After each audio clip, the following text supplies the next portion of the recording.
Gracias, efectivamente, por venir y sobre todo gracias a Óscar por venir, porque es que no es una persona fácil de enganchar. Bien, yo creo que hoy vamos a ver una serie de proyectos realizados, evidentemente. No hay ningún proyecto que vayamos a enseñar sobre papel. Y yo creo que de sus comentarios sacaremos después una jugosa conversa que espero que disfrutéis. Yo pienso disfrutarlo bastante. Y, Óscar, avanti. Muy bien. Sí, no voy a enseñar.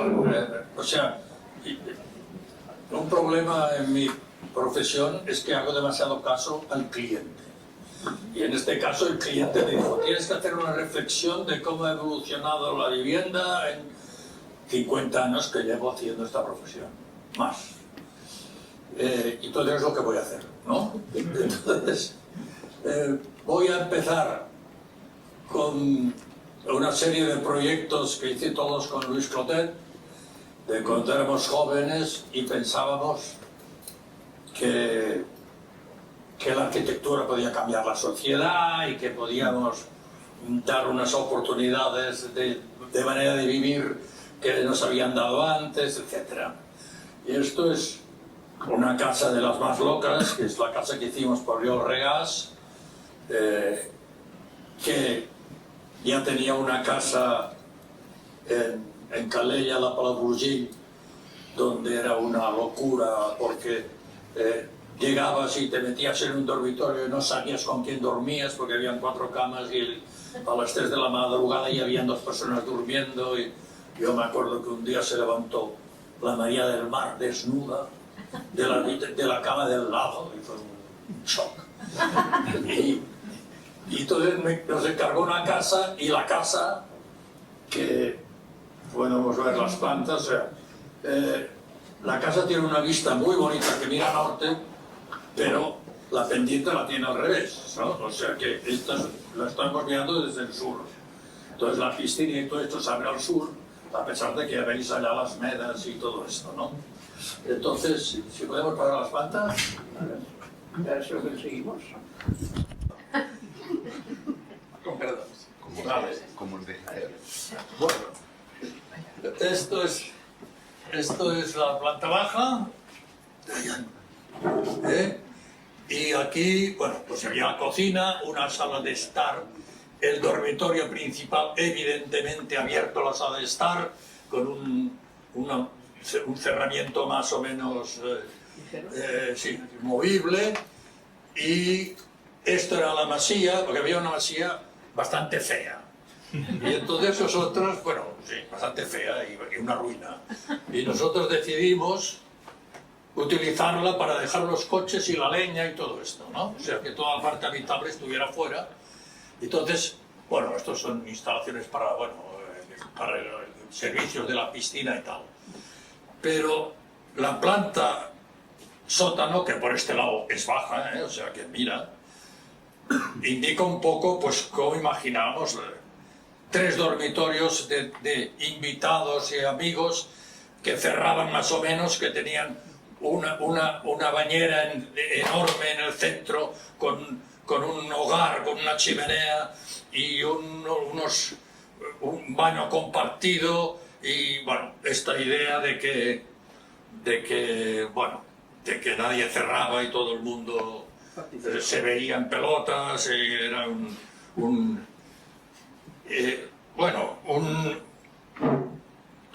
tal como en aquel momento realmente los amigos de Oriol Regàs vivían. Todo esto estamos hablando de los 70.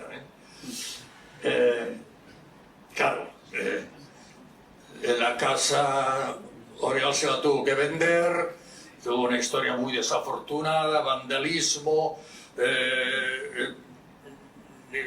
Tengo fotos de las hiedras entrando por la sala de estar, una cosa bastante dramática.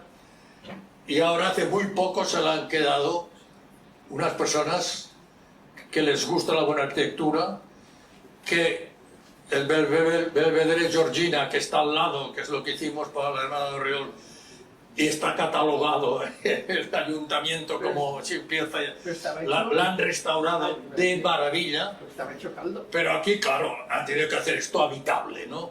Y esto, por desgracia, no nos lo encargaron, aquella cosa de que ahí no nos atrevimos, que son aquellas cosas, porque fíjate ahora que compromiso, debe ser muy caro estas cosas que nos pasan, ¿no?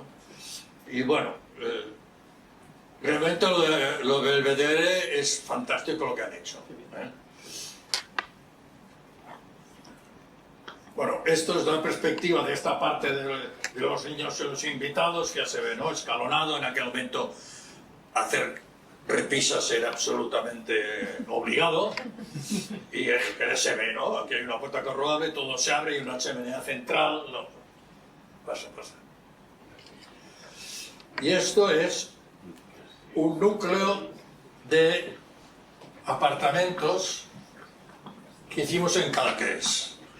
Era la época en que íbamos a Cadaqués, yo ya había hecho unas casas primero para mi familia, y entonces aquí es un planteamiento, bueno, esto coincide un poco con el Bauden y la Casa Fullà, que después explicaré, ¿no? Y entonces era hacer un módulo que se pudiera manejar de la manera que se quisiera. Si pasamos las plantas, bueno, esto es la maqueta, y es aquí, distribuciones de un módulo. Nosotros hacíamos un módulo de baño y cocina que podía moverse en diferentes posiciones, y entonces tú podías hacer la casa que quisieras, ¿no? Dormir en un solo dormitorio aquí delante, tal, pero podías hacer distribuciones diferentes, ¿no? Y este módulo se podía mover más atrás o más adelante. Pasa al siguiente. Y esto, por ejemplo, son dos módulos, ¿no? Que agrupabas dos módulos y los distribuías como querías. Bueno, esto era también un desafío fuerte para la tecnología del momento, ¿no? Porque todo este módulo de sanitario, pues idealmente se podía hacer prefabricado y traerlo aquí y tal, bueno. Pero bueno, de todas maneras se lo compró un tipo determinado de gente, como pasó en el Bauden y como pasó en Fullà. Y bueno, era una experiencia juvenil, pero interesante. No, pero aquí están más cerraditos, ¿no? Los dormitorios. Aquí los dormitorios están más se pueden cerrar, cerraditos. Sí, aquí había hay correderas y... sí. Sí. Aquí había una evolución ya. Pero claro, estos módulos se separan muy poco, ¿eh? Aquí hay como una grieta, ¿no? O sea que estas ventilaciones son ventilaciones, exacto, ¿eh? Son ventilaciones que podías hacer un puente y unir dos, ¿eh? Era todo... Bueno, a ver, el último proyecto de José Antonio Coderch, que se llama Herencia, porque es lo que dejaba a sus hijos, porque era una idea genial, participa de estas ingenuidades, pero cuando él ya tenía una cierta edad, o sea, de que la familia evoluciona, entonces la casa se transforma y cede dormitorios, dices, bueno, cede dormitorios al vecino de al lado que supuestamente en aquel momento crece de la familia, ¿no? Yo creo que es un proyecto maravilloso, como todos los de José Antonio, pero equivocado. No creo que... Pero no creo que la arquitectura se tenga que mover, pero esto es el final de la conferencia. Esto es otra locura, más o menos de la misma época, que es Can Fullà, que es una casa donde... bueno, yo creo que es de las mejores obras que hemos hecho Luis Cotet y yo. Entonces, calle Génova, ¿no? ¿Génova? Calle Génova, sí. Calle Génova. Calle Génova. Y la verdad es que he estado hace muy poco y se conserva maravillosamente bien. Los vecinos la quieren y hay un montón de obra vista. La obra vista es un material que cada año es más bonito. Es una cosa que toda la circulación interior, todo esto es de obra vista. Y al principio fue gente pintoresca, ¿no? Desde el poeta visual, Rosa, a Víctor Jo, que era el creador de Celeste, y un montón de arquitectos, la gente no cerraba las puertas, hacían fiestas y estaba todo abierto. Bueno, esto evidentemente el tiempo ha pasado y no se lleva con esta libertad, pero la gente la continúa queriendo y se mantiene bien. ¿Pasa la próxima? Y ves, es el patio interior, que es todo de obra vista y con jardineras y una fuente aquí en la planta baja. A ver, es un trabajo de diseño brutal, ¿eh? O sea, hicimos la señalética, lo hicimos todo. Y después había que hacer un plano de pavimentos y el mismo plano de techos, porque no coincidían los techos, porque si pasa la próxima... Entonces una maqueta, 3 maquetitas que se ve la complejidad espacial que había, ¿no? Porque todos los apartamentos hechos en las circulaciones horizontales y los apartamentos subían y bajaban. Bueno, parece que Brossa sí se cayó por una escalera, ¿no? Cosa que es posible, ¿no? Y entonces, claro, otra pretensión de aquella época. No, porque hacemos casas muy pequeñas de un dormitorio, de 2 dormitorios, 3 dormitorios, y así se mezclará gente diferente y habrá esta idea de que los vecinos serán de procedencias muy diferentes y con familias muy diferentes, y aquí todo, bueno, tiene un poco del Walden, por ejemplo, ¿no? Que coincide de época, ¿no? ¿Pasa? Bueno, aquí hay una sección que explica un poco, pues no, que yo voy por este corredor y como esta chica, y bajo media planta, entro a una de las viviendas, bajo aquí había siempre los baños, y subo y allá hay un dormitorio o 2 dormitorios en este caso, ¿no? Y según las plantas esto podía ser un solo dormitorio, bueno, eran viviendas muy diferentes. La verdad es que es un proyecto ingenuo en cierto sentido, pero nos continúa pareciendo un edificio muy interesante. ¿Alguno de vosotros llegó a vivir en la casa de la calle Génova? Yo tenía que vivir, pero en aquel momento no sé qué pasó familiarmente, que fue vivir Víctor Jou en el ático que yo tenía pensado para mí. Sí. Javier Sust, un montón de amigos, sí, sí. Bueno, después la historia de la casa es pintoresca, porque realmente la motora del asunto es una chica que se llama Ana Briongos, que es fantástica y ha hecho una historia de la casa y convenció a su padre de que no era constructor, pero contrató los diferentes ramos de la construcción independientemente, y bueno, es que nos pasábamos el día en la obra, ¿no? Pero un día nos enseñó que iba con una pistola a visita de obra, todo, aparte de muchas otras cuestiones, esto es irrepetible por ley, porque por ejemplo no hay ninguna casa, casi ningún apartamento que entres a nivel. Sí que hay algunos, pero ahora sería el 100% que tendría que entrar a nivel, ¿no? O sea, no cumple normas actuales, la manera de construir de hoy en día no es esta, pero bueno, tiene casi 50 años, ¿no?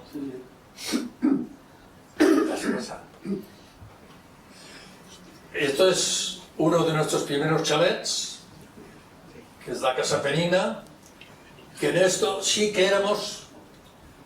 bueno, por un lado éramos muy rígidos porque todo se basa en triángulos, como después veréis en la planta, pero sí que aquí ya distinguimos entre una parte de padres y una parte de hijos, ¿no? Que incluso el jardín está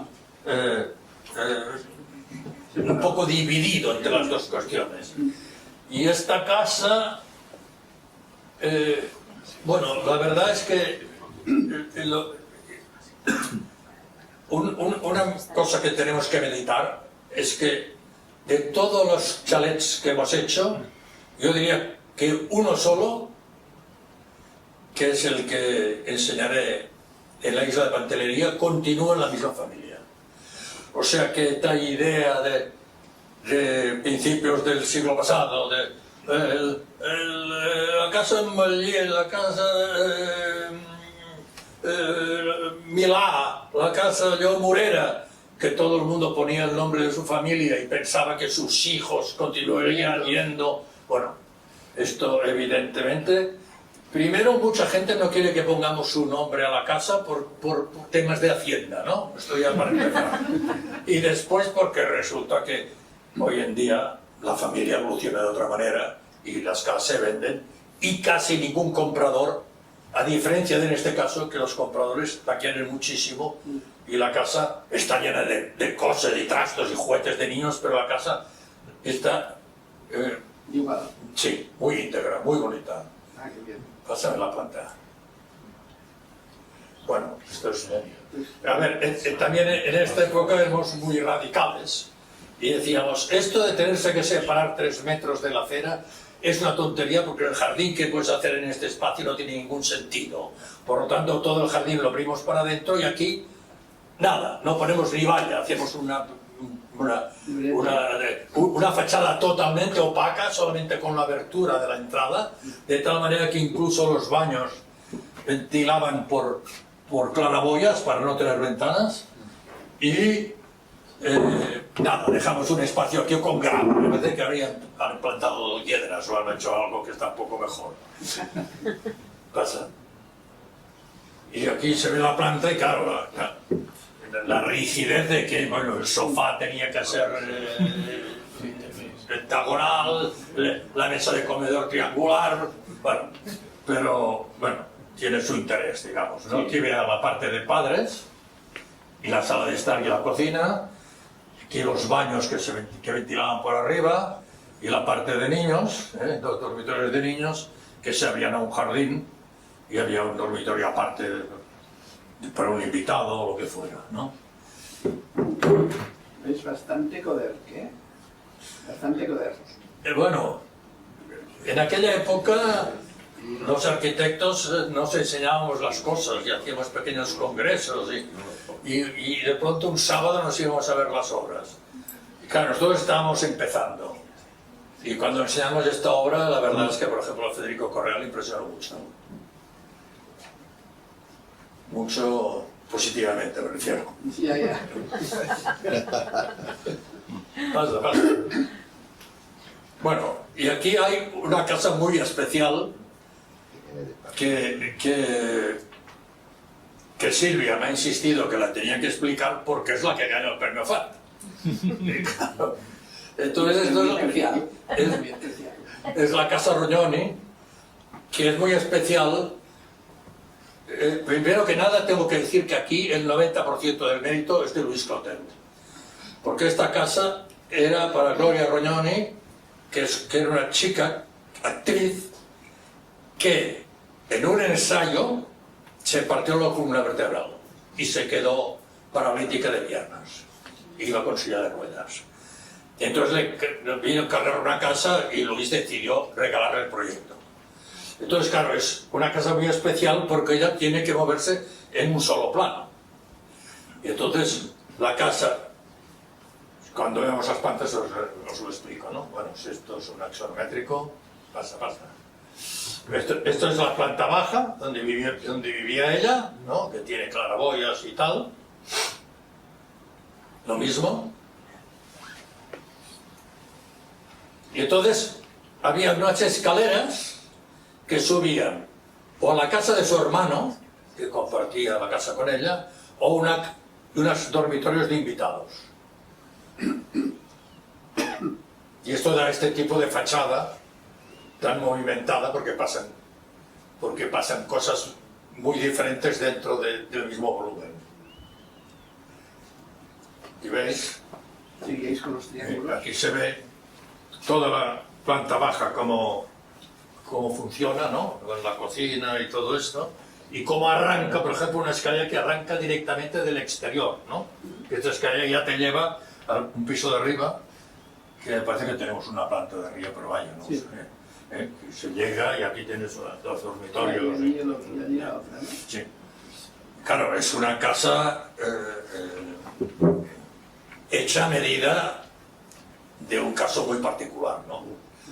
Y bueno, resultaba que ganó el premio FAT porque también la verdad es que en aquel momento el premio FAT era del área metropolitana de Barcelona. Incluso al principio ni el área metropolitana, sino de Barcelona. Y por lo tanto, alguna de las que he enseñado ya no podía competir porque no estaba en Granollers, ¿no? Vale, pasa. Bueno, y aquí sí que hay una evolución, que es un barrio que pudimos hacer en Reus. Y este barrio nos lo había encargado Joan Antoni Solans, que es uno de los urbanistas desgraciadamente desaparecido con un accidente estúpido. Y bueno, creo que se sabía Cataluña de memoria, pero que en la esquina de tal sitio no se la sabía, ¿no? Y nos encargó la organización de un par de manzanas. Y aquí, en este bloque, claro, por ejemplo, podemos decidir la profundidad edificable, lo cual me parecía, después de haber hecho muchos edificios con profundidades edificables equivocadas, por grandes o por pequeñas, ¿no? Y creo que dio lugar a una de las plantas, o quizá la planta en la cual yo estoy más satisfecho. Bueno, aquí veis el bloque, ¿no? Después había unas casas unifamiliares en el mismo... Y bueno, aquí no se aprecia total, pero sí que se deduce que es una profundidad edificable generosa. Que en los testeros podíamos abrir ventanas, o sea, aquellas cosas que en los bloques, cuando llega el testero, hay la ventanita del baño, ¿no? ¿Pasa? Bueno, y aquí hay la planta.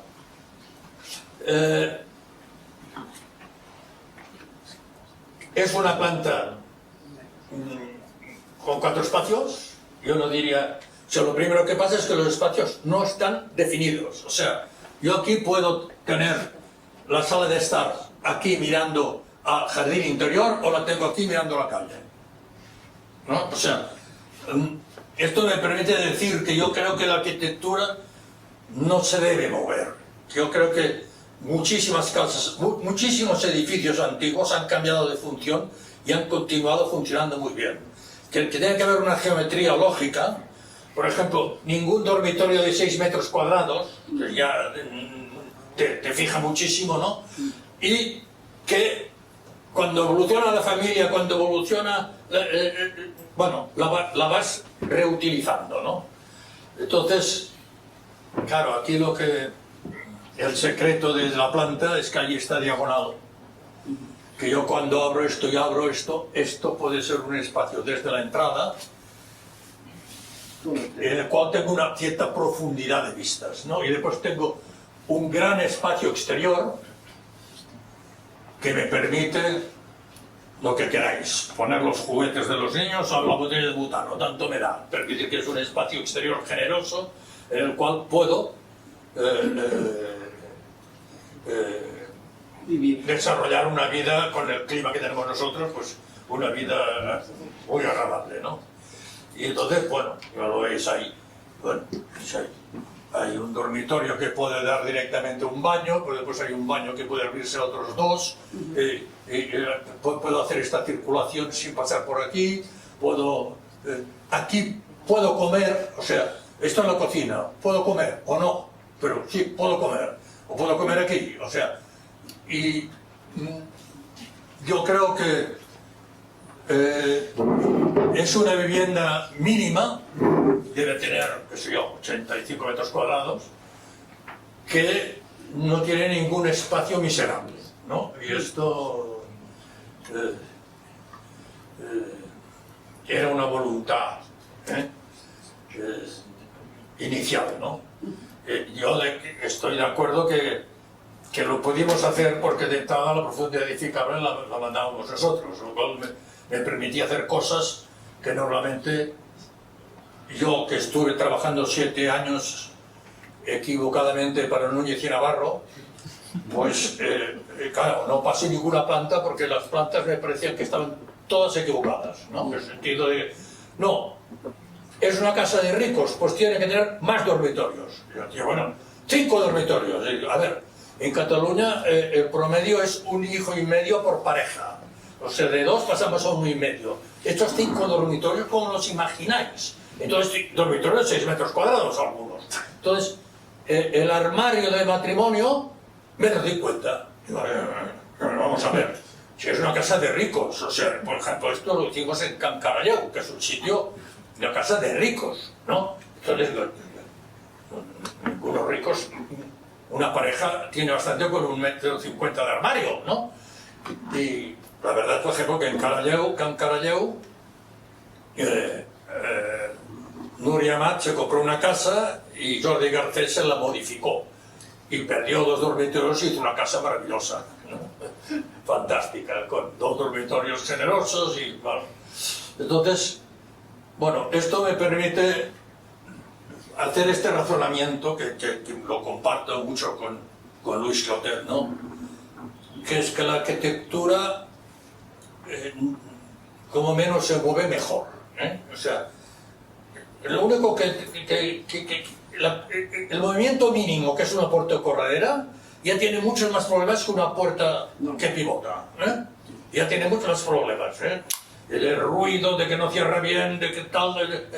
o sea, entonces empezar a pensar que hay tabiques móviles y en la casa, a medida que evoluciona la familia y ir cambiando la casa, nosotros creemos que es un error. Nosotros creemos que una casa con una planta lógica, bueno, pues aquí si quieres, realmente un día puedes sacar este tabique y hacer un dormitorio grande, ¿no? Esto lo puedes hacer, pero hay un orden, ¿no? De decir, cómo se entra y cómo se van las 2 fachadas y todo esto, que no hace falta que le des muchas más vueltas, ¿no? O sea, sí, se podrías hacer, sí, una persona me carga una reforma porque es una pareja sola, pues ya le haré una recomendación, pero que no modificará el esquema real de la planta, ¿no?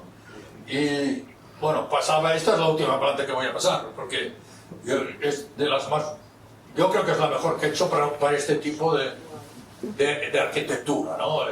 Claro que he hecho casas mucho mayores y con mucha más libertad, pero esta casa que tenía que cumplir un presupuesto, que era vivienda económica, que no sé qué, pues creo que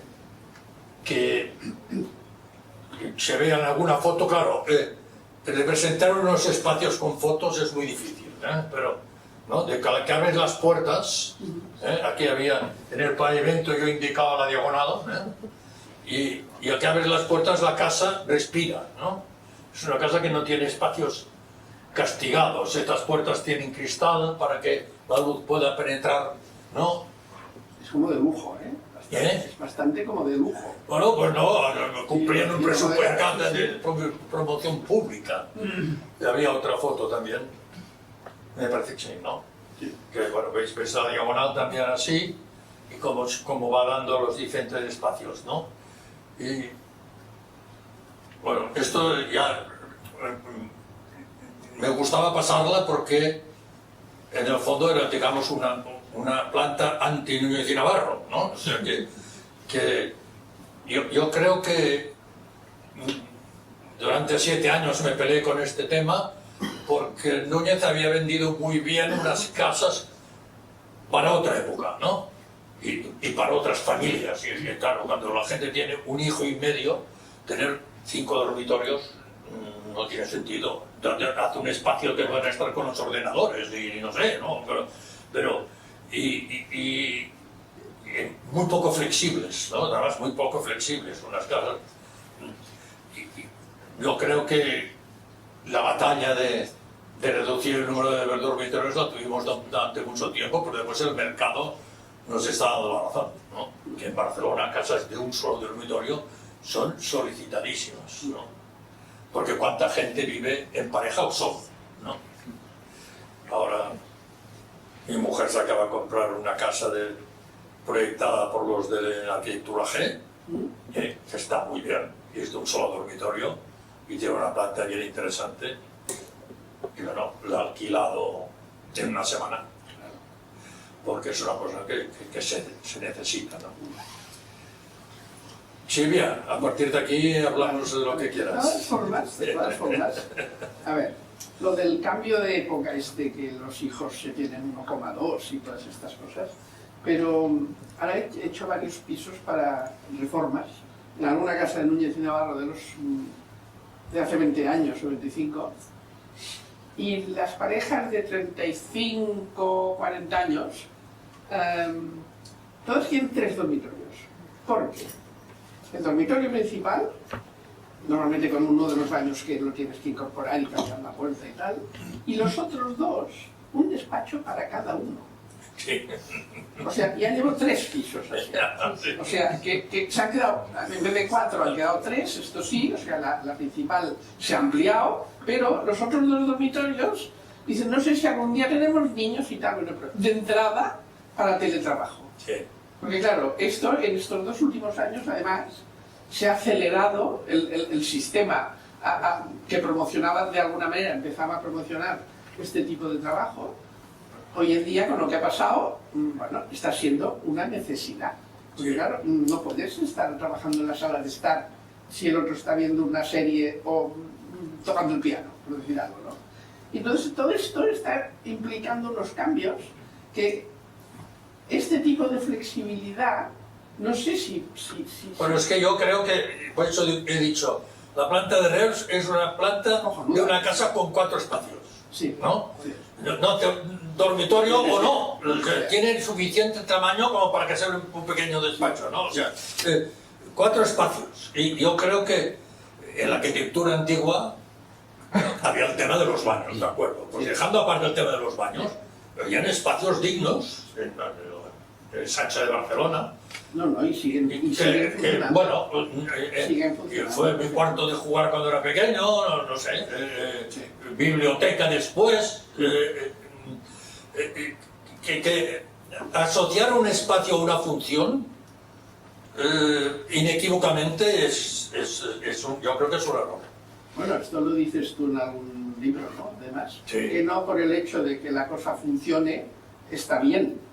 Funcionará, pero esto no implica que sea bonito. Bueno, esto aparte, ¿no? Pero, Bueno, claro, pero es que... esta casa aparte de esto me parece bonita, ¿no? Pero quiero decir que es una casa que yo me imagino que la gente lo puede utilizar de maneras diferentes. En cambio, pues no sé, modificar una planta de la casa Fullà es imposible, porque todo aquello no es abrir un tabique, no hay manera. Es todo estructural. Claro, o en el Valden lo mismo, digamos, ¿no? O sea, no, los haré muy diferentes, sí, bueno, de acuerdo, pero claro, La gente no se va a cuando me cambiar case nada. tendré que meterme a la casa, ¿no? Entonces, yo en general, un buen edificio sirve para muchas cosas, ¿no? O sea que Tiene que poder servir para muchas cosas. acabo de estar en Cartagena de Indias y el mejor hotel, con diferencia, es un antiguo monasterio, ¿no? Claro, dicen, bueno, pues un monasterio fantástico, tiene un claustro, unos pasillos, unos amplios espacios, allá han hecho habitaciones y han puesto un baño, ¿no? Pero está lleno el mundo de edificios que llevan siglos funcionando. En Inglaterra, tú vas a Cambridge y ves laboratorio de física nuclear, no sé qué, es un edificio gótico, ¿no? Han tenido que hacer un edificio de cristal para descubrir la doble hélice del ADN allá, que la han descubierto en un sitio de estos, ¿no? Es un ejemplo, ¿no? Es que tiene que ser un edificio moderno. Lo bien que aguantan los edificios antiguos. Yo vigilemos con esto, porque yo lo que digo es que en un sitio que he trabajado un poco, que es el hospital Clínico. de Santa Creu, o de San Pablo, yo digo, hay un edificio nuevo, porque evidentemente dijeron no. En su momento fue un edificio revolucionario, ¿no? Porque los pabellones estaban aislados, solamente se comunicaban en planta sótano por el tema de contagios. En aquel momento Domènech estuvo clarividente, lo puso todo a 45 grados para que miraran todos al sur. Pero entonces se decidió que no, claro, la medicina moderna no puede trabajar en estos espacios. Estos espacios han quedado para estos usos culturales indefinidos, que no sé muy bien cuántos museos habrá que hacer para... ¿no? Y han hecho un edificio nuevo de un buen arquitecto. Pero yo lo miro y digo, de aquí a 80 años, el edificio nuevo estará viejísimo y el edificio de Domènech estará como ahora. Porque cuando veo la carpintería de aluminio, los techos, estos techos registrables, el aire acondicionado que ya ha cambiado de tecnología en 10 años, digo, ay, ay, ay. Que el nuevo hospital de aquí 20 años estará viejo. Entonces, claro, yo creo que las instalaciones que hoy mandan muchísimo, ¿no? Dicen que Le Corbusier decía, para Ledoux era muy fácil porque no habían tubos. Sí, no había nada. Sí, es verdad. Es verdad, porque hoy en día los problemas estructurales son, mira, con lo que tenemos arriba y aquí hay 4 pilares, pero en cambio todo el tema del aire acondicionado y todo esto nos manda de una manera tremenda, ¿no? Pero bueno, no es estructural, y se cambia y... ¿no? Ligero. Y no es grave. Pero yo creo que hay mucha arquitectura muy bien construida, casas burguesas de París, de todo el siglo, no pasado, sino 2 siglos. Sí, Que muy bien, le han puesto un ascensor y han puesto baños, pero la casa se mantiene y da gusto vivir aquí, ¿no? O sea, y la construcción envejece bien, porque son paredes gruesas que tienen mucho inercia térmica, que la fachada tiene 50 centímetros en vez de 5 milímetros, que es otra cuestión, ¿no? Una fachada de 5... Hemos pasado una casa de Barcelona, de l'Eixample normal, tenía persianas de librillo móvil fuera, el librillo móvil, carpintería de madera doble, balconera, postigos dentro, correderos que cerraban, visillos y cortinas. 5 filtros. Y ahora pretendemos que con un vídeo térmico que hace 1,5 lo vamos a solucionar todo. Yo creo que no, sinceramente. No, hay una No lo he hecho nunca. Y No lo he hecho con un aislante por fuera que no se sabe cómo envejecerá, con una placa finísima, no es por ir en contra del Decton, que es cojonudo. Pero claro, todo esto... Hemos perdido el grueso que reflejaba la luz. Ahora, claro, o sea, si tú tenías una ventana profunda, pues el canto recibía luz y entonces una reflexión, ¿no? Claro, como ya no hay profundidad, ¿no?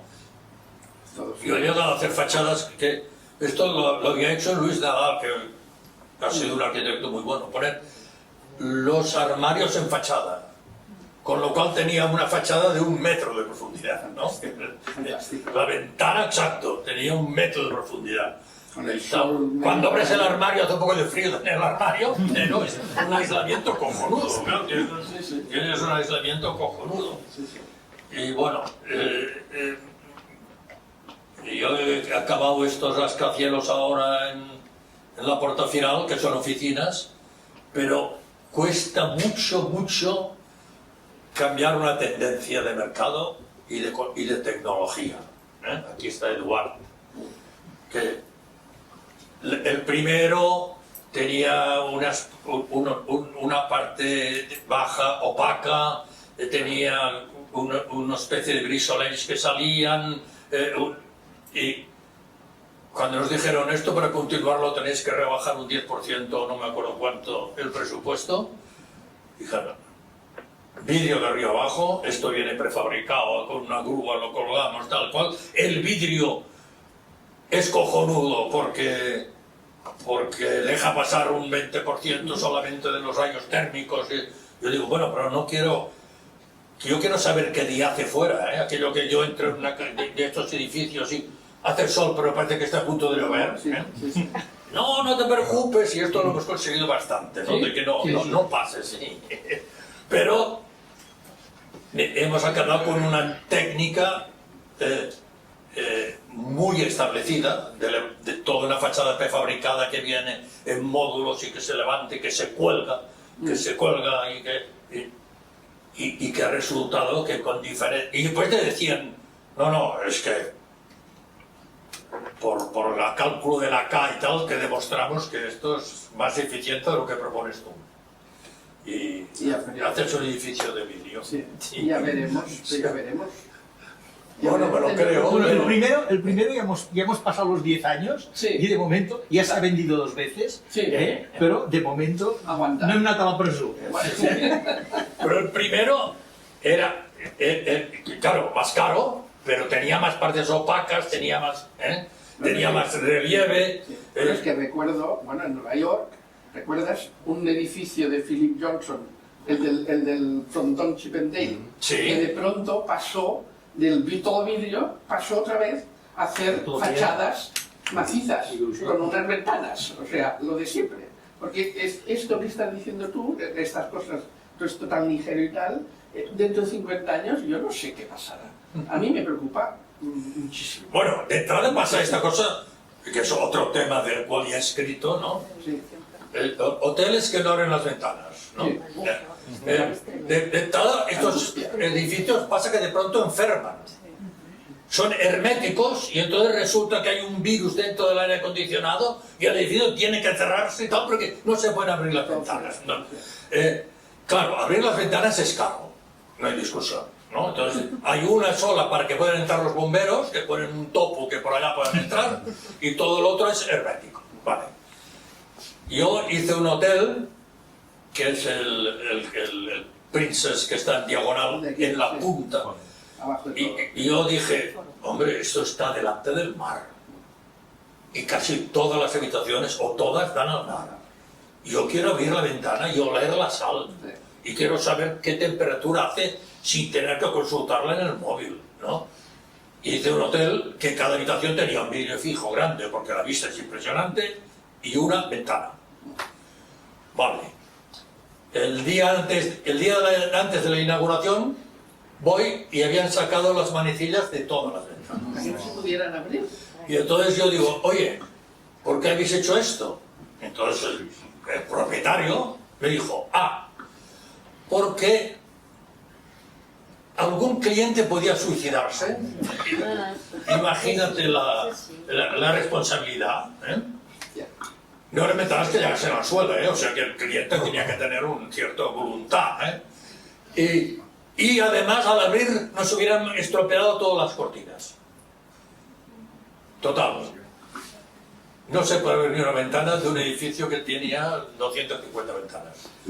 Entonces es una batalla, y he escrito un capítulo de un libro mío que habla de los... Porque esto lo hablé con una amiga mía de Río de Janeiro y dijo, no sabes, fui a Barcelona y me metieron en un hotel que no abría la ventana y puse histérica, tuve que cambiar de hotel y tal. Y yo dije, pues tenemos que hacer una guía de hoteles que abren las ventanas. Y yo, no hace falta un editor, pero yo creo que en el mundo, ¿no? O sea, hoteles que abren las ventanas. Y yo creo que sí, tendría bastante éxito este libro.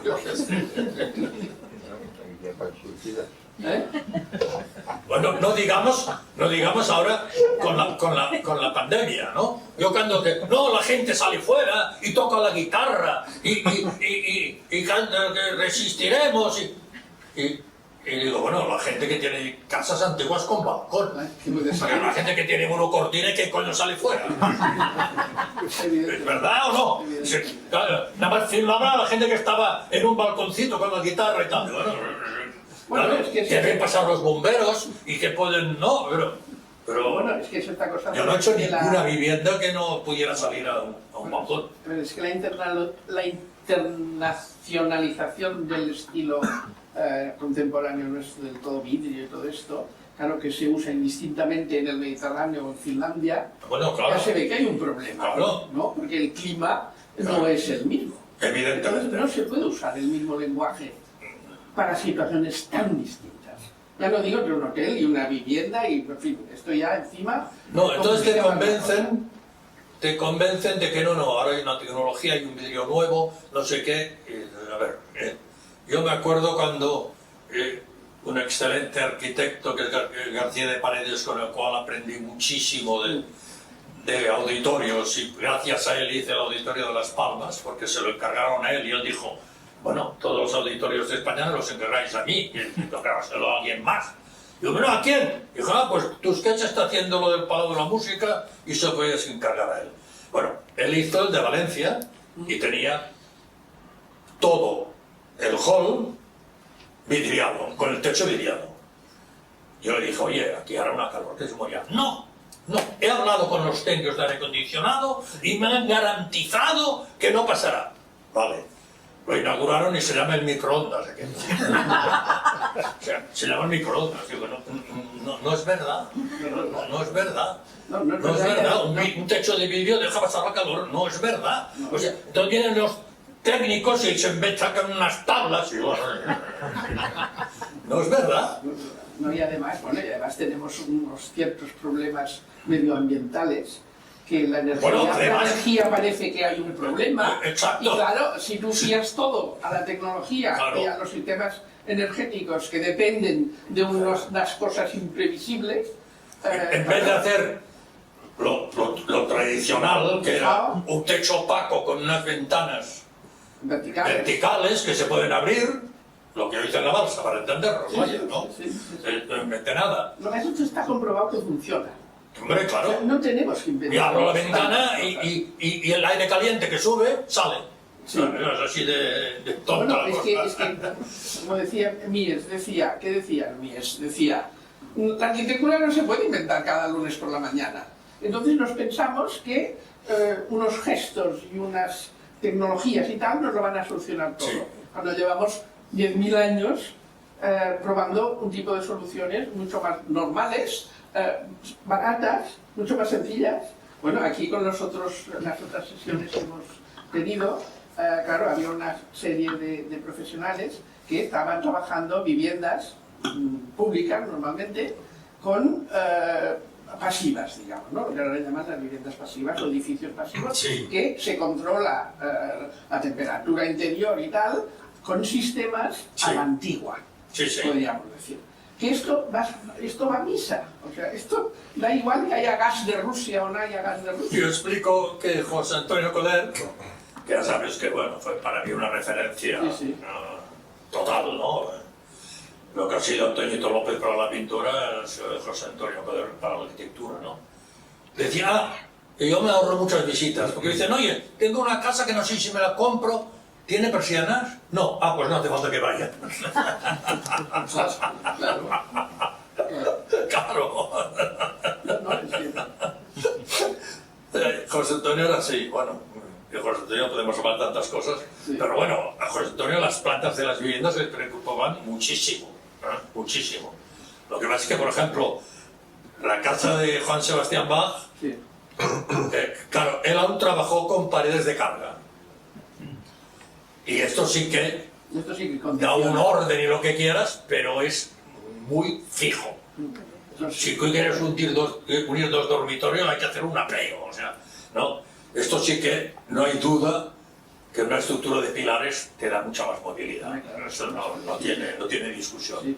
Aunque es más difícil de diseñar, eso es otro asunto, ¿eh? Pero bueno. Sí, porque encontrar la luz idónea entre los hay que saber cómo las metes, ¿no?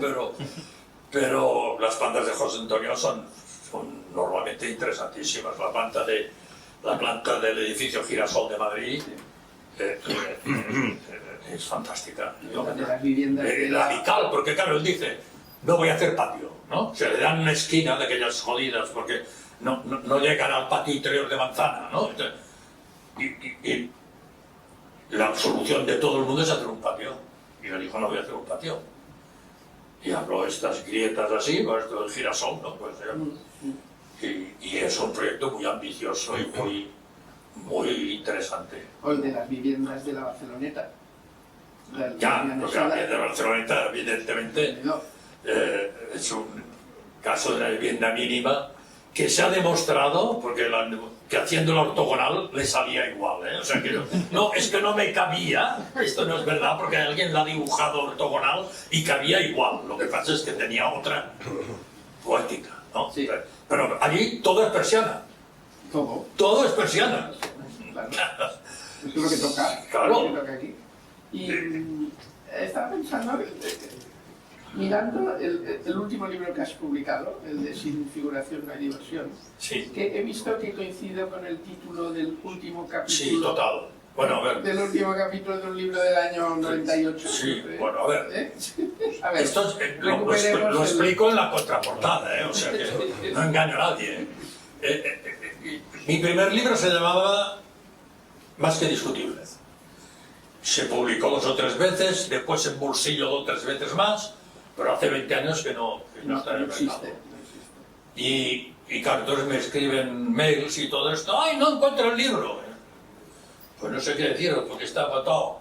Entonces hablé con el responsable actual de Tusquets Editores, que es Juan Cerezo, y dijo, oye, este libro lo tenéis que reeditar.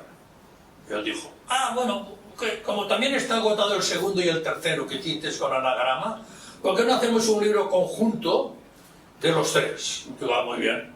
Pero Jorge Heralde dijo, ni en broma voy a hacer los derechos del segundo y el tercero. Digo, bueno, pues ahora me han prometido que en otoño los publican. ¿Sí? Bueno, Que si el Dios lo ve, que es un libro fundamental. Bueno, también.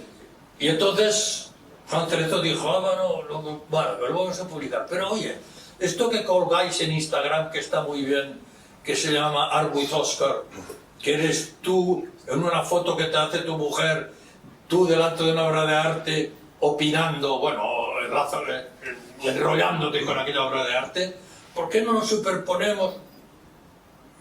Y digo, bueno, un trabajo esto, porque claro, tú quieres que los textos que he hecho para estas cosas sean más largos.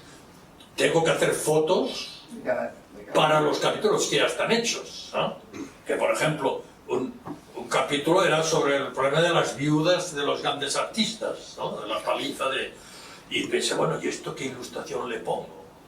Entonces me di cuenta que en un momento determinado hablaba de Gala, de la mujer de Salvador Dalí, y de aquello que me dijo Salvador Dalí, si quieres tener trucos de pintura y tal, pregúntale a Gala, que es la que lo sabe, ¿no? Y yo pensé que era una pasada de rosca de que era de Salvador, pero no. Se lo pregunté y me dijo, sí, tal. Lo mejor que tienes que hacer es ir a Sennelier, una tienda que está en el Quai Voltaire y tal. Y pensé, bueno, pues hacemos una foto de la fachada fuimos a París para hacer los otros fotos y esta foto, ¿no? Entonces, pensé, el último capítulo lo podía poner el primero. Figuración, poca diversión. Y entonces llamar Meditaciones sobre arte o Sin figuración, poca diversión. Entonces el editor dijo, ni en broma, sin figuración, poca diversión, seguro como título, ¿no? Pero yo ya claro que aunque los he redactado todos de nuevo, porque había tiempos verbales que no tenían sentido, o yo hablaba, por ejemplo, de enviar faxes, claro, que me daba una cosa absolutamente fuera de época, ¿no? Pero hay nuevos capítulos, como el que he hecho de Ricardo Bofill, que es un totalmente nuevo, y entonces sí, este orden está cambiado, pero bueno, esto lo explico en la contraportada, que es una reedición modificada. Bueno, es que me ha hecho gracia porque, claro, toda una serie de temas que tocas en tus libros anteriores y tus pensamientos que tienes allí reflejados y tal, los has como modernizado. Sí, es como si hubiese, ¿no? Es sí, un poco- sí. Por ejemplo, hay uno sobre la fotografía, que yo digo, todo el mundo va con una cámara digital japonesa y claro, todo el mundo va con un teléfono. No, estas cosas, pero bueno, en algún capítulo, porque capítulos, por ejemplo, quizá el más importante, que es el elogio acalorado de las sombras, Sí. que es un capítulo subdividido en 5, esto no ha cambiado. Es decir, la crítica de cubrir con cristal, de que solamente en la sombra se lee o se pinta bien, o que todo esto no ha cambiado, casi no lo he tenido que tocar el capítulo. Lo que pasa es que este capítulo sí que lo hemos dividido en 5 porque hay una foto de un umbráculo de Barcelona, hay una foto de una pérgola de la Fabia de Mallorca, hay una foto del Panteón, y se ha dividido en 5. Bueno, Porque... pantelería al final no le hemos enseñado, ¿no? ¿Perdón? Pantelería al final no has enseñado. No le he enseñado, no, porque la planta no tenía ningún interés. Bueno, no, la planta... Bueno, a ver, siempre es una sala de estar abajo, No, pero todo lo demás sí. y arriba son 2 dormitorios. Claro, es que yo me tomo, ya te digo, que me tomo demasiado en serio el encargo, porque claro, No, demasiado no. 50 años de trabajo dan para pasar, Bueno, claro, a ver, pantelería es una obra que me encanta. La bañera esta que habías puesto en medio Sí. de las casas y la que le habías hecho en la sala de estar de no sé qué piso que habías hecho que en Barcelona para Nancy Robbins, ¿para qué? No, la casa de Tony López era así, la que está debajo de la balsa, tenía una bañera ya en medio. En medio. Félix Azoya lo escribió, estos arquitectos modernos que ponen la bañera en el pasillo. A ver, esto hoy en día no sé si alguien te lo aceptaría, porque Ya. claro, a moderno no nos gana nadie, pero ¿tú te consideras moderno? ¿Tú consideras que eres un... Dios no lo quiera. de la manera Dios no que lo decía quiera. Dalí, ¿no? Dalí que decía, ¿te acuerdas cómo era aquella frase de Dalí? Decía, pintores o artistas, No ¿no te- queráis ser modernos? ¿no? Porque lo seguís a pesar La de colgamos vosotros. juntos en En la la exposición exposición de- Trabajamos juntos en el montaje, yo creo que la exposición más bonita que se ha hecho antológica de Salvador Dalí, en el Palazzo Grassi, que es mérito nuestro, pero también mérito de que fue la última que fue hecha por el equipo de la FIAT, Cuando todavía era del Avvocato de Agnelli, todavía era de- que eran una gente, entre 5 personas lo hacían todo, maravillosas, la iluminación las hizo Castiglioni, bueno, y decidimos que en una escalera que había cuando se acababa la exposición para bajar, que era muy aburrida, pondríamos frases por la pared. y una era, artista, no te empeñes en ser moderno porque hagas lo que hagas, lo serás. Lo serás. En ese sentido, Yo opino, sí. tú eres moderno. No me preocupa ser No moderno. te preocupes, claro, porque No, es que aparte de esto, en mi vida cotidiana soy contradictorio. Porque, por ejemplo, yo no me compro ni un libro de papel. no, ya lo sé. Solo de arte. Sí, porque aún consultar un libro de arte, pero literatura y el ensayo, tengo 100 libros en la tableta y me pongo el tamaño de letra que quiero, no molesto a mi pareja que está en la cama y en cambio, bueno, Luis Clotet es mucho más radical que yo. Luis se resistió a tener un teléfono no sé cuánto, móvil, no sé cuánto tiempo, y a tenerlo inteligente, digamos, mucho más, ¿no? Pero no me vuelvo loco, ¿no? Todo lo de Instagram y todo esto lo lleva Eva, mi mujer. Y claro, mis hijos, cuando tengo un problema grave, y tengo que llamar a un hijo que tiene casi 18 años, y hacen esta cosa que a mí me desconcierta, que es no seguir un razonamiento, sino tantear. Prueba. Se tocan todas las teclas, Prueba error. van probando. Prueba error. Es una manera de aproximación que la Muy rara, encuentro muy rara. muy poco científica, ¿verdad? Sí. Tantear. Sí. Bueno, ayer hablábamos con unos amigos del tema, por ejemplo, de la aproximación al dibujo en los despachos de arquitectura con los chicos, los estudiantes que han aprendido a dibujar con la pantalla.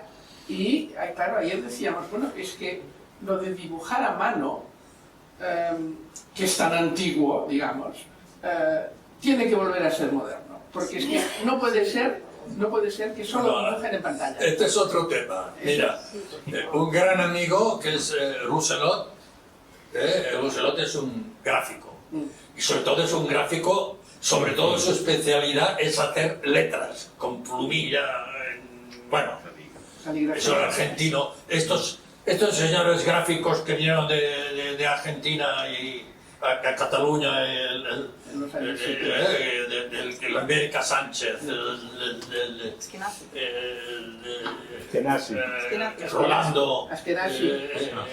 el Chati, y me ha pedido que le haga una introducción. Y que es siempre un compromiso grande, ¿no? Porque yo digo, oye, yo no puedo hacer teoría del arte y todo esto. Yo explico anécdotas. Yo, como Pla, digo que de la historia solo me interesa la anécdota. Entonces explicaré anécdotas. Sí, haz lo que quiero. Bueno, vale. Entonces voy a escribir esto de Thinking Hand, ¿no? Que hay una relación entre el cerebro y la mano muy delicada, muy Directa. sí, que no es lo mismo que teclear que dibujar. Y claro, yo entré a dibujar a los 12 años en Llotja, ¿no? En la Escuela de Arts y Oficis. Y por lo tanto puedes decir, bueno, porque ya te habituaste de esta manera y tal y cual. Pero yo opino que sí que hay algo en un croquis. Hacer un croquis con el ordenador no es nada fácil. No, Porque no sé. yo hago un croquis de una escalera y hago así. Pero el ordenador me dice, ¿cuántos milímetros tiene la contrahuella? Ahora no me importa cuántos milímetros. Pero, ¿cómo? No sé. No es tan fácil, ¿no? Entonces, creo que sí. Creo que... Bueno, yo decía que la asignatura más importante de la carrera de arquitectura, con diferencia, era la geometría descriptiva, que era una asignatura dificilísima, que sorprendía a muchísima gente, pero yo creo que ningún gran arquitecto sacó mala nota de la geometría descriptiva, porque la geometría descriptiva era imaginar el espacio, haciendo diédrico, haciendo... Ya me han dicho que esto va de baja, porque claro, todo el mundo lo puede hacer con el ordenador y que ahora no se enseña con el rigor que se enseñaba. Nosotros era una asignatura, era un coco la asignatura, pero todos los buenos arquitectos lo han sacado bien. Yo creo que así que bueno, podrías, la matemáticas, ya no digamos la arquitectura legal, ¿no? Que suspendíamos todos los buenos. pero yo creo que oye, una circunferencia, la mires como la mires, será una elipse. Si no te ha salido una elipse, te has equivocado. O sea, no ves que esto está... Bueno, el ordenador me ha salido... No. Claro, ¿qué pasa? Que hoy en día los renders, que Miguel Milá los llamaba propiamente horrenders, decía, ¿no haréis unos horrenders? Hoy en día son la repera. Son brutales. Unos tíos en Argentina te los hacen por un precio razonable y yo pregunto si es una foto o un render de una obra mía. Sí, sí. O sea, ha llegado a tal calidad. Entonces, claro, el dibujo es una abstracción. El dibujo es una idea, es una abstracción. En cambio, el render es que es la realidad. La realidad irreal. Sí, bueno, que no es la realidad. No sé, yo creo que dibujar, bueno, ya Leonardo decía, ¿no?, que la pintura era un ejercicio mental, ¿no?, que decía que la pintura era superior a la escultura, porque la escultura era una producción de algo, y en cambio la pintura era un ejercicio mental, ¿no?, que es pasar una cosa en 3 dimensiones a una en 2. Yo creo que mi hijo tiene facilidad para dibujar y no lo consigo que lo haga. Y está colgado del ordenador y... No sé, a mí me parece una pena, porque creo que... Es una pérdida. Que dibujar es aprender a ver. Aquello que digo, ¿queréis hacer números clausus para entrar a los museos porque los museos están demasiado llenos? Lo haremos por edades, lo haremos... Digo, no, poner un caballete con una hoja, un carboncillo y dibuja una oreja. Yo que no tiene idea de cómo es una oreja, que no entre, hombre. Hombre, sí. Lo otro, por edad, por no sé qué, ¿cómo lo limitas? En cambio es que, pues si no sabes cómo es una oreja, es que no te divierte la forma. No sería muy exigente, pero parecerse un poco. Un perro, pues no sé, el de Mariscal. No hace falta que sea el perro de las meninas. pero la cabeza y 4 patas y la cola, no sé.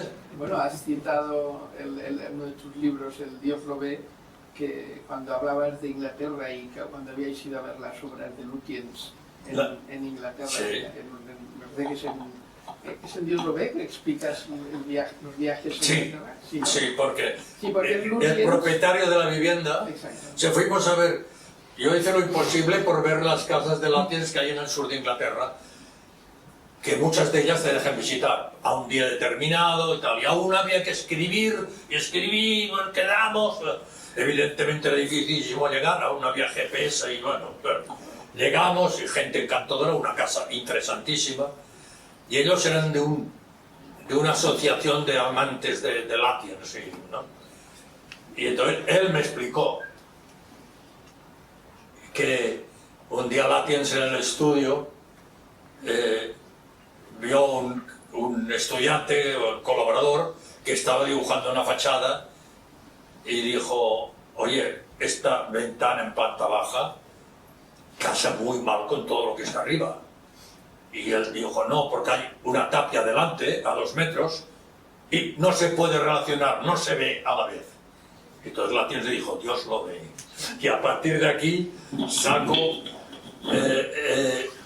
tantas obras de arte en las cuales el artista se ha empeñado en hacer cosas que solo podía ver él o Dios, digamos, ¿no? O sea, que las esculturas de los frontones del Partenón están esculpidas con el mismo amor y con el mismo detalle por detrás, cuando aquel detrás estaba a 10 centímetros de una pared. Y como esto, pues hablo de muchas obras de arte que les pasa esto, ¿no? Que solamente el artista se ha empeñado en ciertas cosas. Y me pongo las botas con los grafitis estos en el terreno A las líneas de Nazca. Las líneas de de Nazca. Nazca. Que dicen, oh, esto que evidentemente lo tienen que haber hecho los extraterrestres, porque nada más se entiende desde el cielo. Y por lo tanto, como no habían aviones, extraterrestres, un suizo de estos tontos que... Y, coño, ¿cómo que no se ve? Dios lo ve. Dios lo ve. Aquellos tíos hacían aquello porque sabían replantear de cojones y sabían que desde el cielo se veía. Esto seguro, pero seguro. Y es un libro muy importante, creo yo. Bueno, dentro de mi obra, Muy vaya. agradecido, muy agradecido. A Toñito López le encanta. Porque, ya lo dices tú, que Dios lo ve, tal, sí. Bueno, y uno de los temas que se plantean en el libro es el cómo no saber lo que estás viendo cuando vas a un museo, hablo de un museo tradicional, digamos, ¿no? Unos cuadros colgados en la pared, Judith y la cabeza de Holofernes, Sí. el plato de lentejas de Jacob. Claro, si todo esto, por lo que explicas muy bien, si no sabes de qué va, si no sabes nada de historia sagrada, no sabes nada de mitología... Bueno, te esto, pierdes- claro, te ahora pierdes mucho. los chicos jóvenes dicen, mira, 2 tíos en pelotas que recogen manzanas. El paraíso.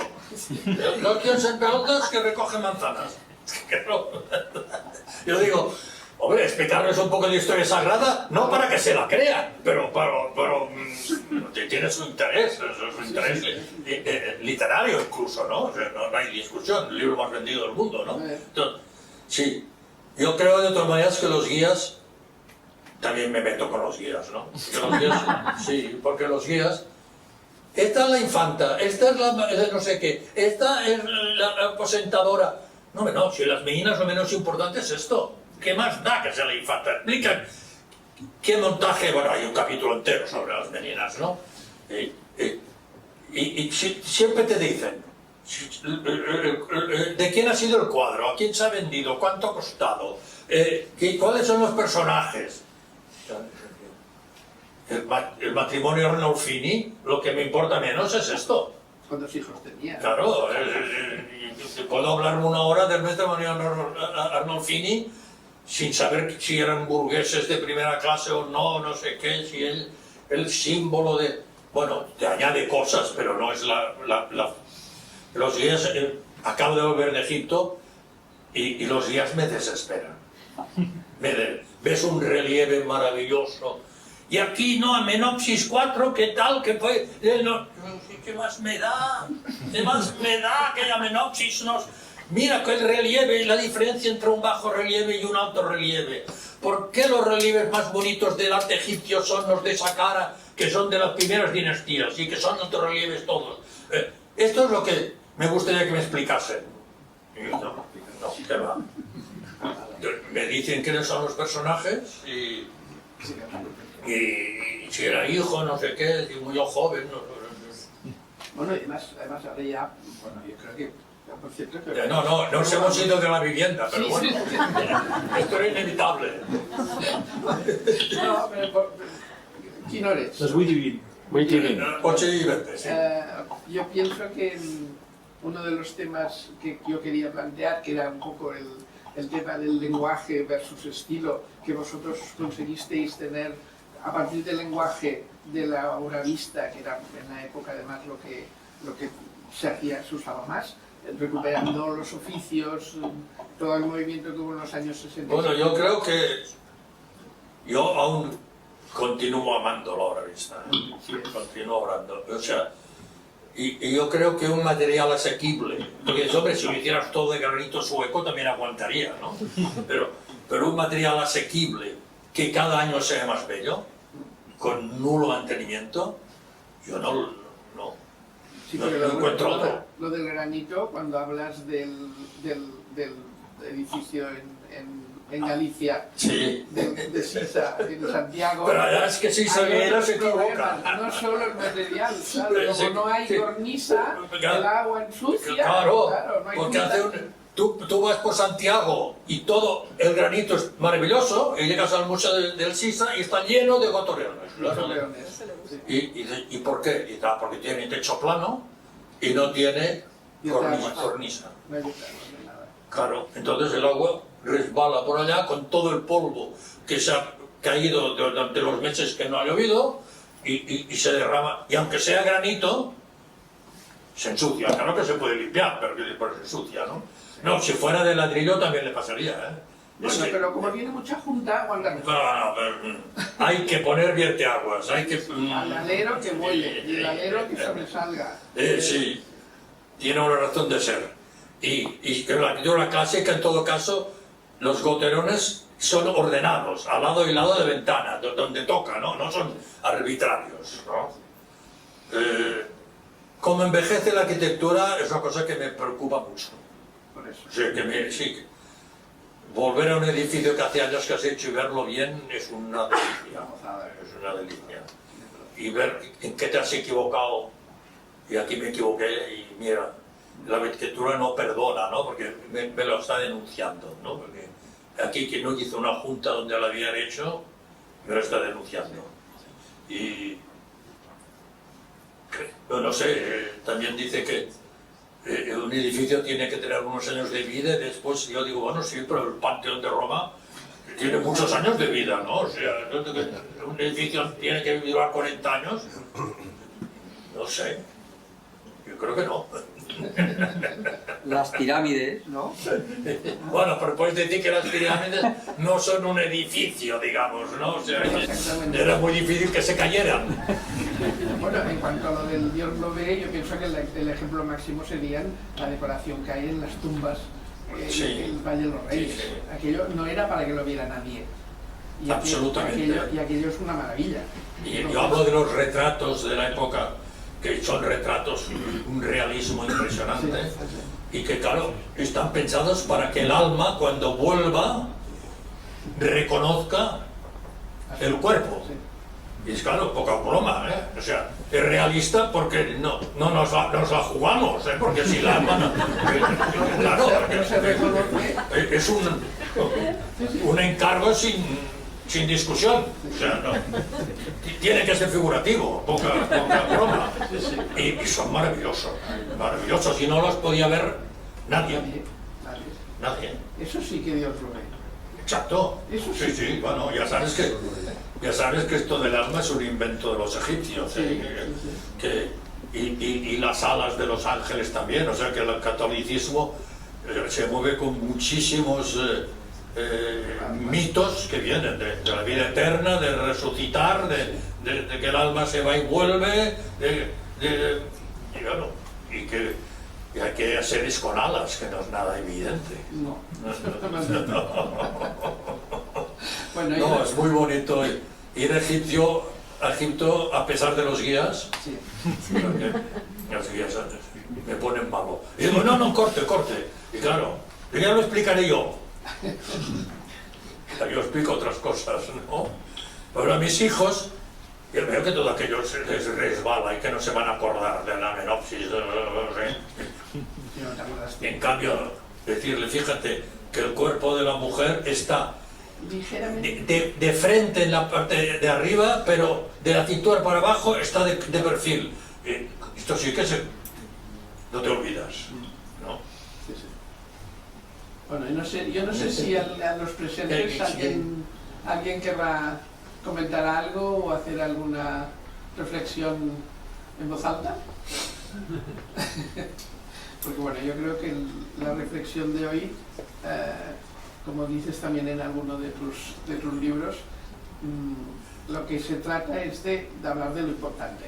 ¿Y qué es lo importante? Es el poder, el sexo, la religión y la muerte. Sí, bueno, yo digo que esto lo digo, es que yo en el arte abstracto lo que me gusta, lo que me importa en la vida, la muerte, la fidelidad, la belleza, el sexo, yo no lo veo. Y esto realmente nombro a un pintor que es lo menos pompié del mundo, que es Bacon, que hay una entrevista larga con Bacon en francés, que habla un francés pintoresco, refinado, está bien. Y hay un momento que el entrevistador le dice, pero a usted no le gusta el arte abstracto. Y Bacon dice, no es que no me guste, es que es decorativo. Todo lo trascendente no está en el arte abstracto. Dice, esto es que digo yo no veo todo lo que me interesa a mí, la carne y todas estas cosas. Y entonces el entrevistador se escandaliza, dice, bueno, pero no sé, Kandinsky dice algún nombre de hechos indiscutibles. Dice, en cuanto empiezan a hacer abstracto me dejan de interesar.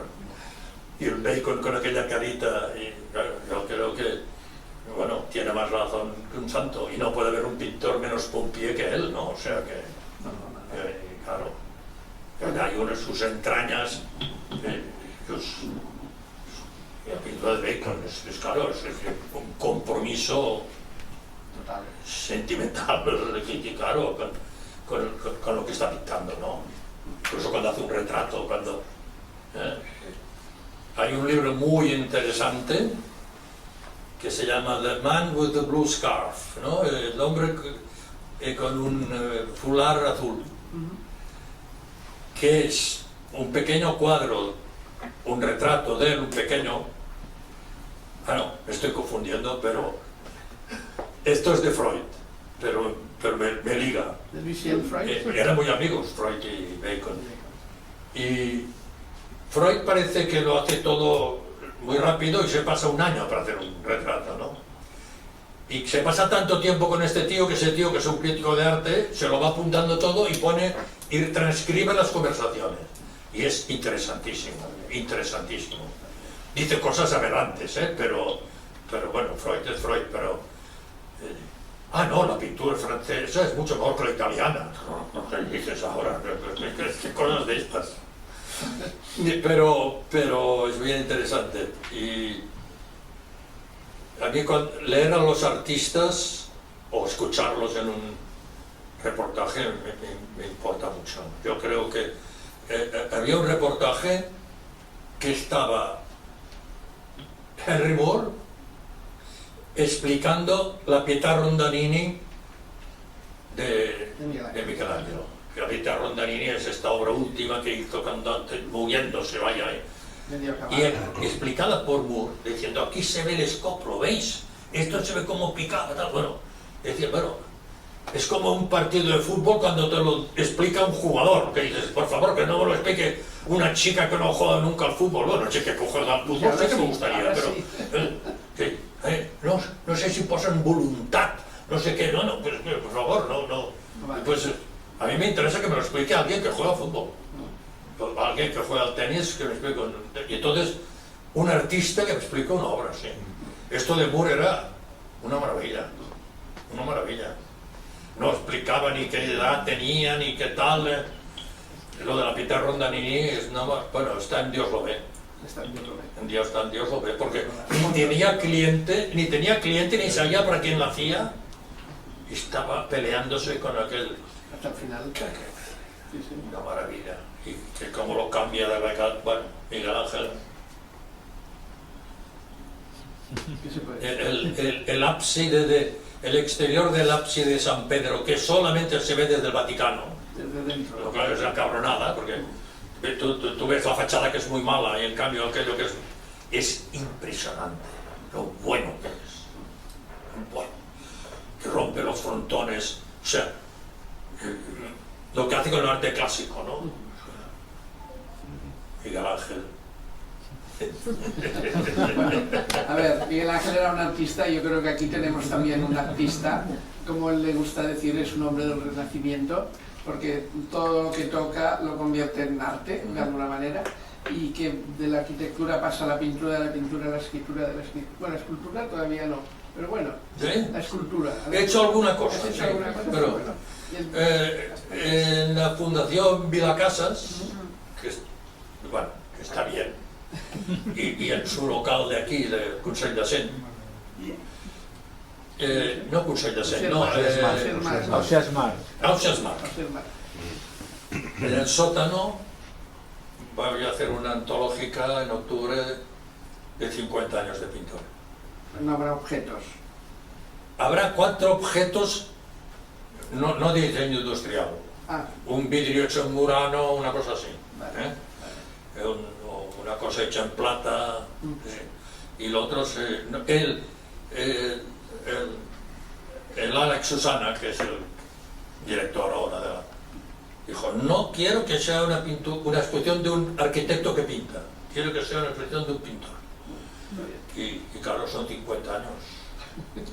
Trabajo porque además recuperar, bueno, tu retrato va, ya te lo digo. sí, sí, ya me lo dijiste. Ya me De lo los dijiste. mejores retratos que he hecho.